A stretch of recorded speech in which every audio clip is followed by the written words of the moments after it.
Welcome back to the amazing marine hydrodynamics. And in our last lecture, we finished with the Navier-Stokes equation. We derived the Navier-Stokes equation, which is a really rather simple looking equation, but in its depth, it contains a lot of information. And you can think of the Navier-Stokes theorem just as the Newton's law, which is force equals to mass times acceleration. Because as you can see here, the material derivative of velocity will kind of give you the acceleration, because the differentiation of velocity with time gives the acceleration. And we have all the forces involved over here. So if I just take these, the rho this side, so we have rho a equals to all the summation of all the forces acting on the body, which is nothing but the Newton's law, which is force equals to mass times acceleration. So Navier-Stokes theorem is nothing but a rewritten force theorem for the fluid bodies, right? So today we'll be discussing something known as the boundary conditions. And why are these boundary conditions important? Well, of course, now as you can see here, we have the Navier-Stokes equation, and then you can solve the equation with whatever variables you have, and the other continuity equation as well, right?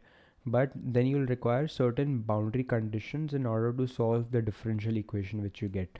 For example, you must have solved some wave problems in physics. For example, I have a string which is constrained on both sides. Let me draw that a little better. So this is a string which is constrained on both sides, right?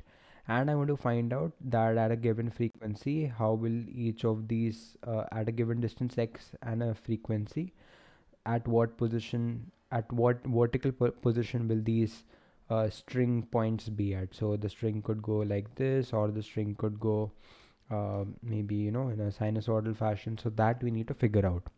So that, of course, we can do it with the wave equation, but after we get the wave equation, we'll require the wave equation to satisfy certain constraints, in this case certain boundary conditions. For example, let's say the wave equation we get as a function of x and time, or let's say just a function of x for now, then it should satisfy that f of 0 equals to 0 and f of l equals to 0. So l is nothing but this string length here, and this is 0 and this is l. So these two conditions must be satisfied. So those are the boundary conditions. In a similar way, we require certain boundary conditions to solve fluid problems. So the two main types of boundary conditions which we have, the first is the kinematic boundary condition, kinematic boundary condition, and we have the dynamic boundary condition.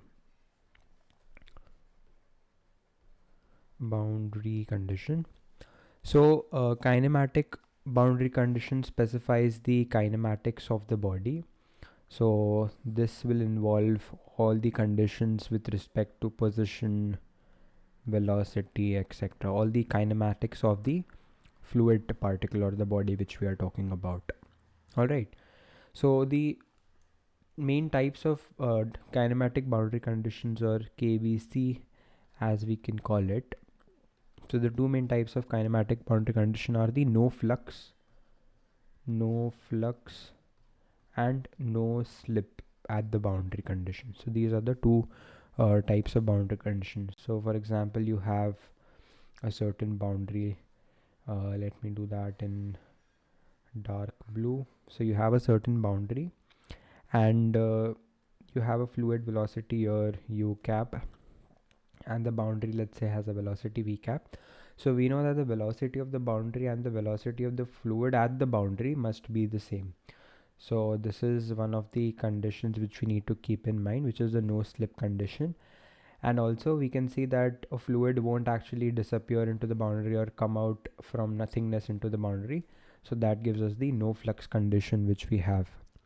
So suppose u is the velocity of the fluid particle, v is the velocity of the boundary, then we should have v dot n cap equals to u dot n cap.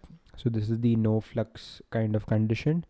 And for no slip condition, we have v dot t cap equals to u dot t cap. So this is the no slip condition. So this was the no flux condition, no flux, no slip. N cap is nothing but the normal to the surface, and T cap is tangential to the surface. So these are the two conditions which we need to keep in mind when we talk about kinematic boundary conditions. Coming to the dynamic boundary conditions, so let me just draw an arrow. So coming to the dynamic boundary conditions, what we have is dynamic boundary conditions specify the boundary conditions in pressure, in terms of pressure, shear stress, etc. So this is more of related to the system as a whole, the pressure and the shear stress and whatnot.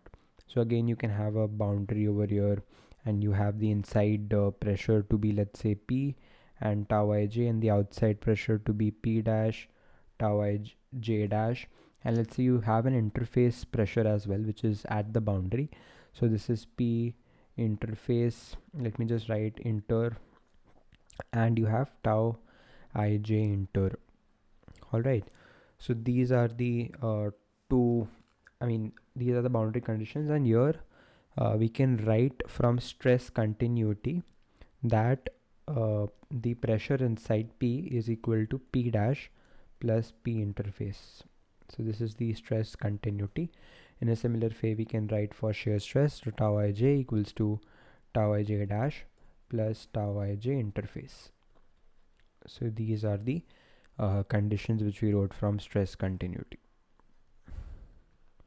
or a dynamic boundary condition. Alright, so these were the boundary conditions which we talked about: kinematic boundary condition and dynamic boundary condition. Now we'll move into another topic which we have talked about previously as well. We have mentioned about it previously, which is the body forces.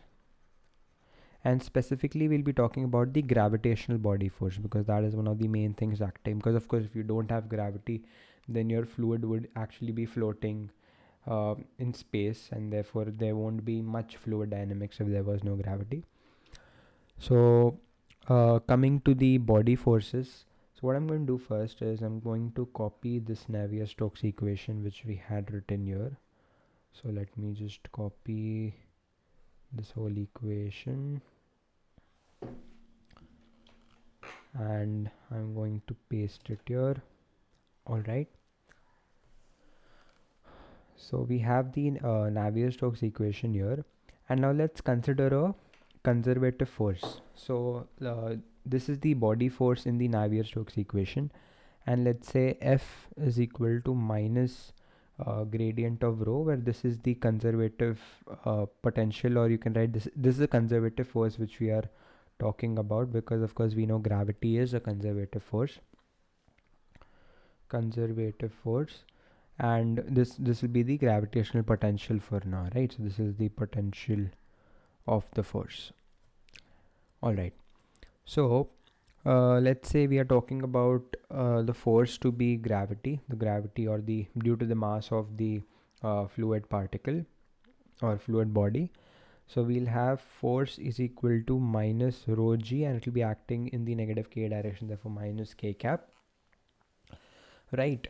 And density, this is the density, and this gives you the gravity, and we are talking about the fluid as a whole, so we're taking the density, right, instead of the actual mass itself, so that we can just integrate it with volume to get the whole mass.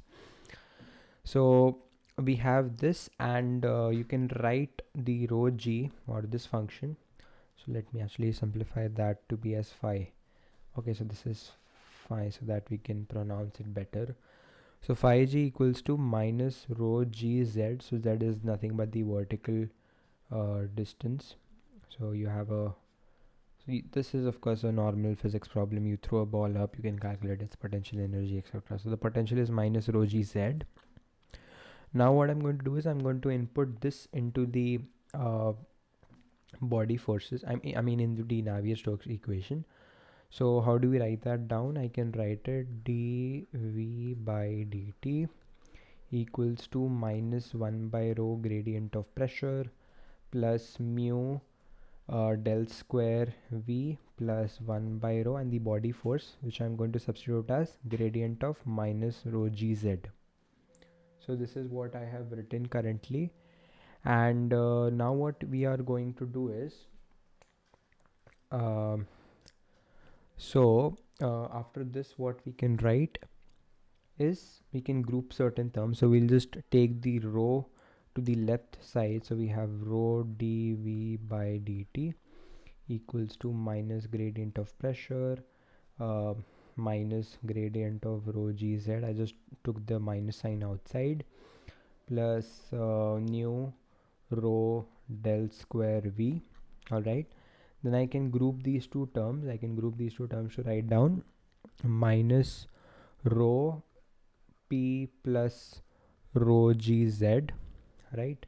P plus rho gz plus v rho del square v. All right, so we have reached up till this point. Now what we look into is, so there is one thing which we can define. So we can define the total pressure P, total pressure, in this case it is P, equals to the static pressure or the hydrostatic pressure. So it's the hydrostatic pressure plus the hydrodynamic pressure. So I'll just write that down, hydrodynamic pressure. So the hydrostatic pressure I can write down as P of S, hydrodynamic pressure, let's say it's P of D. The hydrostatic pressure I know will be minus rho gz, total pressure is P. So the total pressure P is equal to the hydrostatic pressure minus rho gz plus the dynamic pressure PD. So I can write from this that P, total pressure, plus rho gz is equal to the dynamic pressure, and I can directly substitute the dynamic pressure at this equation. So the final equation which we get is rho dv by dt is equal to minus gradient of the dynamic pressure plus rho mu del square of velocity. So this is the final equation which we got. But why did we do this? Like, what can we conclude from this? So from this we can conclude that when we are considering the presence of gravity while solving our problem, or where there is gravity as a body force, then it is equivalent to replacing the total pressure in the Navier-Stokes equation by a dynamic pressure. So we can just solve it using the dynamic pressure, and once we get the dynamic pressure we can just subtract it with the hydrostatic pressure to get the total pressure. And what is dynamic pressure? So dynamic pressure's physical significance, you can think of it as, it is the kinetic energy per unit volume of a fluid, per unit volume of a fluid. So this is what we have as the definition for a dynamic pressure. So that's it for now. In our next class we'll continue on with some similarities problems, which is like how can you convert your big ship into a small model for testing purposes so that it behaves exactly the same way as the actual ship would have, right? So of course you cannot do your testings and calculations and simulations with an actual really large ship, but you'll have to scale down the ship into a small model for testing, but that small model should show behavior as a large ship would show. So for that we need certain similarity ratios, which we will be looking in our next class. Till then, thank you.